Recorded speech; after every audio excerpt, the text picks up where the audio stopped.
राहुल शर्मा, आप देख रहे हैं एसपीएन 9 न्यूज। स्वागत है आपका हमारे इस खास प्रोग्राम में।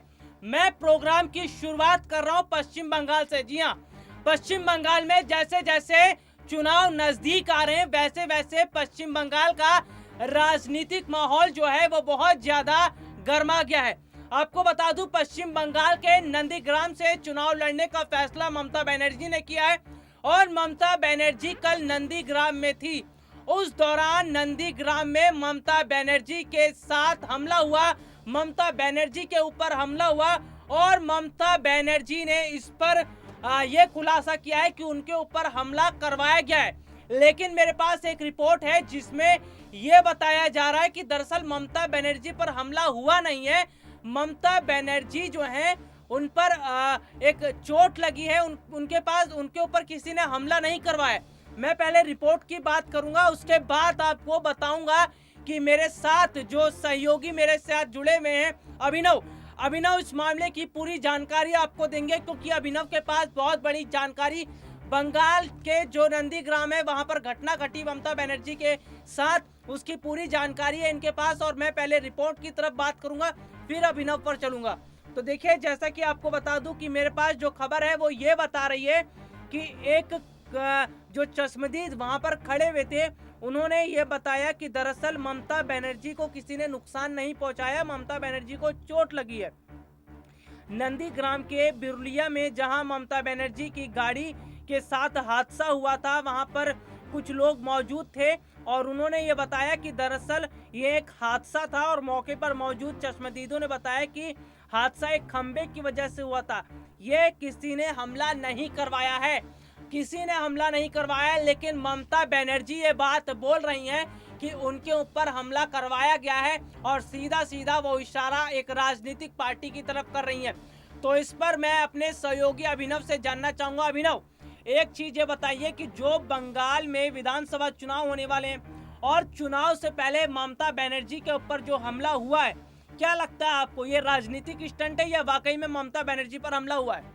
देखिए, इसे हमें दो तरीके से देखना चाहिए। देखिए, ममता बनर्जी ने कल नामांकन पत्र बना कोलकाता के हल्दिया से नंदीग्राम सीट के लिए। जब वो हल्दिया से वापस नंदीग्राम की तरफ लौटी तो उनके साथ जो है ममता बनर्जी के मुताबिक कुछ लोगों ने भीड़ ने उन्हें घेर के उनकी गाड़ी का जो है दरवाजा बंद कर दिया और जिसके कारण उन्हें चोट आ गई। और ममता बनर्जी ने ये बीजेपी का नाम नहीं लिया। ममता बनर्जी ने ये शुरुआत में कहा था कि एक राजनीतिक पार्टी ने कराया।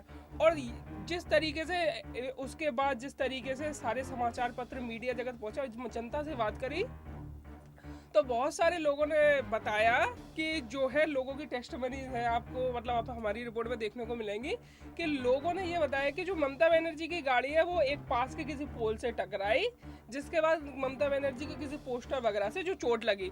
और यहाँ पर फिर उसके बाद का घटनाक्रम समझिए। अब बीजेपी ने ये कहा है कि ममता बनर्जी के पास जो Z+ सिक्योरिटी है, तो क्या ये सवाल नहीं उठता है कि ममता बनर्जी के सुरक्षा पर्सनल देखिए, मेरे जो सहयोगी बिल्कुल यहाँ पर जो कहना चाह रहे हैं कि Z+ सिक्योरिटी ममता बनर्जी को मिली हुई है।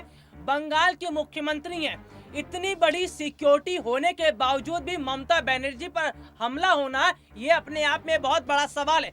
लेकिन अभिनव, मैं आपसे ये जानना चाह रहा हूँ कि जिस तरह से बंगाल चुनाव जो सामने है, इसमें इससे पहले नंदीग्राम में ही ममता बनर्जी पर हमला हुआ है, क्या इसे आप एक राजनीतिक स्टंट बताते हैं? 2 शब्दों में अपनी बात कहिए। देखिए, ये राजनीतिक स्टंट हो सकता है क्योंकि जिस तरीके से ममता बनर्जी का इतिहास देखा जाए, 1990 की घटना जब मतलब उन्हें चोट लगी थी, चाहे 1993 की या फिर नंदीग्राम का जो सिंगूर आंदोलन जब ममता बनर्जी पे गोलियां चली, जब भी इस तरह की घटना होती है तो ममता बनर्जी का कद बढ़ता है। शायद हो सकता है ये किसकी साजिश है, इसकी जांच होनी चाहिए। वही जो विपक्ष है वो ये बात कह रहा है यदि साजिश इतनी गंभीर है तो NIA और CBI जैसी केंद्रीय एजेंसियों से इस घटना की जांच होनी चाहिए। आखिर सुरक्षा में ममता बनर्जी की चूक हुई तो हुई कहाँ? तो देखिए, मैं जैसे कि आपको बता दूं, मेरे जो सहयोगी अभिनव हैं, शुरू से सुबह जब ये आए थे तब से और अभी तक लगातार ये खबर बनाए हुए हैं, नजरें इन्होंने बनाई हुई है बंगाल के ऊपर। नंदीग्राम में जो जो अभी तक स्थितियां बन रही हैं, क्या जांच चल रही है, तमाम जो सभी बातें हैं उस पर नजर बनाएं। लेकिन अभिनव, मैं ये जानना चाहूंगा कि जिस तरह से ये बंगाल के अंदर ये ममता बनर्जी के साथ ये हादसा हुआ, क्या आपको लगता है कि बंगाल की जनता एक बार फिर ममता बनर्जी के साथ खड़ी हो जाएगी और बंगाल चुनाव ममता बनर्जी जीत जाएंगी? देखिए, ये कहना बेहद मुश्किल है, क्योंकि जब जनता की ये टेस्टमनी आ रही है, नंदीग्राम की जनता ही ये वहाँ पे कह रही है कि ये एक हादसा था कि ममता बनर्जी की कल नहीं अभिनव जी, देखिए मैं आपको टोकना चाहूंगा, बहुत कम चश्मदीद हैं जो ये बात कर रहे हैं कि ये एक हादसा था। बकायदा ममता बनर्जी ये इशारा कर चुकी हैं कि उनके ऊपर हमला करवाया गया और टीएमसी नेता बकायदा खुलकर इसमें बीजेपी का नाम शामिल कर रहे हैं, क्योंकि उनको ऐसा लग रहा है कि बीजेपी जो है वो बंगाल चुनाव जीतने के लिए साम दाम दंड भेद का हर तरीका अपना रही है। तो हालांकि मैं ये पुख्ता तौर पर नहीं कहूंगा कि ये हमला बीजेपी की तरफ से करवाया गया है, लेकिन हाँ, मैं टीएमसी कार्यकर्ताओं की बात जरूर रखूंगा, ममता बनर्जी की बात जरूर रखूंगा, क्योंकि टीएमसी कार्यकर्ता और ममता बनर्जी का इशारा सीधा सीधा बीजेपी की तरफ है। तो अभिनव, आप ये मुझे बताइए कि जिस तरह से अचानक से नंदीग्राम के अंदर ये स्थिति होती है ममता बनर्जी के साथ, तो क्या लगता है नंदीग्राम से शुभेंदु अधिकारी ने भी चुनाव लड़ने का फैसला किया है। शुभेंदु अधिकारी जो ममता बनर्जी के करीबी थे, तो नंदीग्राम में ममता बनर्जी के साथ हादसा होना, क्या लगता है नंदीग्राम की जनता एक बार फिर ममता के साथ खड़ी हो जाएगी? देखिए, बंगाल में जब हम लोग बंगाल गए थे तो बंगाल में एक फैक्टर बड़ा एक इम्पोर्टेंट रखता है कि नेता स्थानीय होना चाहिए, ठीक है। अब देखिए, शुभेंदु अधिकारी ने शुरू से ही नंदीग्राम में काम किया है, तो नंदीग्राम की बेटल शुभेंदु अधिकारी के लिए ज़्यादा ईजी है, क्योंकि वो लोगों से ज़्यादा जुड़े हुए हैं और ममता बनर्जी सूबे की मुख्यमंत्री हैं। और अब वो कह दिया जाए तो कि एक उड़न तस्तरी की तरह के, यानी एक भारी नेता के रूप में नंदीग्राम में गए हैं, तो उन्हें शुभेंदु अधिकारी को बैलेंस आउट करने के लिए, उनका बराबरी का कद उठाने के लिए, वैसे तो ममता बनर्जी का कद बहुत बड़ा है, पर लेकिन यदि शुभेंदु अधिकारी जैसे बड़े नेता से उनका मुकाबला होगा तो उन्हें कुछ ना कुछ तो ऐसा चाहिए होगा कि जिससे वो शुभेंदु अधिकारी के बराबर आके खड़ी हो सके, शुभेंदु अधिकारी के बराबर खड़ी हुए। देखिए, जैसे कि आपको मैं बता दूं कि नंदीग्राम जो आंदोलन हुआ था, उस वक्त ममता बनर्जी का साथ नंदीग्राम के लोगों ने दिया, नंदीग्राम के लोगों ने साथ दिया और नंदीग्राम आंदोलन की वजह से ममता बनर्जी सत्ता पर काबिज हुई। लेकिन मैं अभिनव ये बात जानना जरूर चाहूंगा कि नंदीग्राम की जनता को जिस तरह से ममता बनर्जी ने बीते दिनों एक रैली में कहा था कि उनका आशीर्वाद चाहिए और वो उनकी बेटी हैं, तो क्यों ये जरूरत पड़ रही है ममता बनर्जी को कहने की कि नंदीग्राम के लोग उनके साथ जुड़े और वो उनकी बेटी हैं?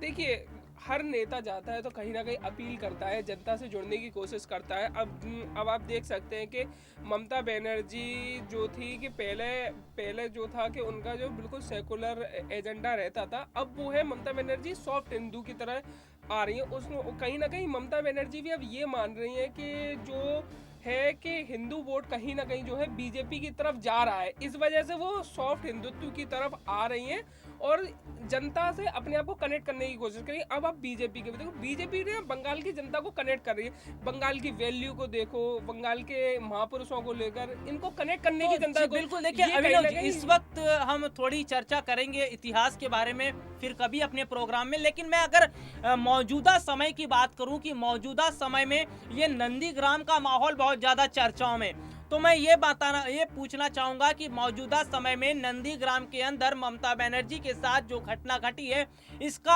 असर बंगाल में कितना देखने को मिलेगा और टीएमसी को कितना फायदा होगा, ममता बनर्जी को कितना फायदा होगा और बीजेपी के लिए ये खबर कितनी नुकसानदेह साबित हो सकती है, इस पर आप अपनी बात रखिए।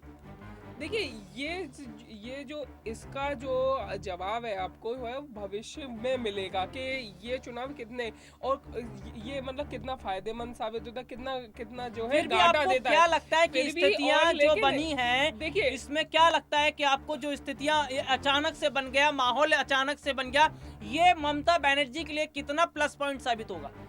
देखिए, ममता बनर्जी को मजबूती देगा या नहीं ये भविष्य बताएगा, क्योंकि इससे कहीं ना कहीं जो है उनके कार्यकर्ताओं का मोरल हाई होगा और फिर बीजेपी इसके बारे में क्या रिएक्शन देती है। बीजेपी तो यहाँ तक कह रही है कि भैया कि Z+ सिक्योरिटी थी तो फिर ऐसा हमला कैसे हो गया, तो ये हमें देखना होगा, क्योंकि इस वक्त जो है बीजेपी चढ़ान पर है, तो वहाँ पे कार्यकर्ताओं का जो मोरल है वो हाई है और टीएमसी की जो नंदीग्राम में जा रही है, तो फिर ये आगे समय बताएगा बताएगा कि टीएमसी का समय क्या होता है। बताएगा। देखिए मेरे पास भी समय बहुत कम है, जी हाँ मेरे पास समय बहुत कम है, लेकिन मैं इतना जरूर कहना चाहूंगा कि वाकई में एक राज्य के अंदर मुख्यमंत्री पर हमला होना ये बहुत बड़ा सवाल खड़ा करता है, क्योंकि एक मुख्यमंत्री कोई आम नहीं होता, कोई नेता नहीं होता, एक मुख्यमंत्री होता है। राज्य की जिम्मेदारी उसके ऊपर होती है, उसके साथ सिक्योरिटी होती है। तो जाहिर सी बात है कि ममता बनर्जी पर हमला अचानक से कैसे हो गया, ये भी अपने आप में सवाल है। लेकिन मैं वो भी यहाँ पर कोड करना चाहूंगा टीएमसी कार्यकर्ताओं और ममता बनर्जी के बयान की, जो उन्होंने साफ तौर पर ये कहा है कि हमला हुआ नहीं है, हमला करवाया गया है, और इशारा किस तरफ है ये जनता समझदार है और जनता जानती है। तो फिलहाल के लिए आज मुझे इजाजत दीजिए, नमस्कार।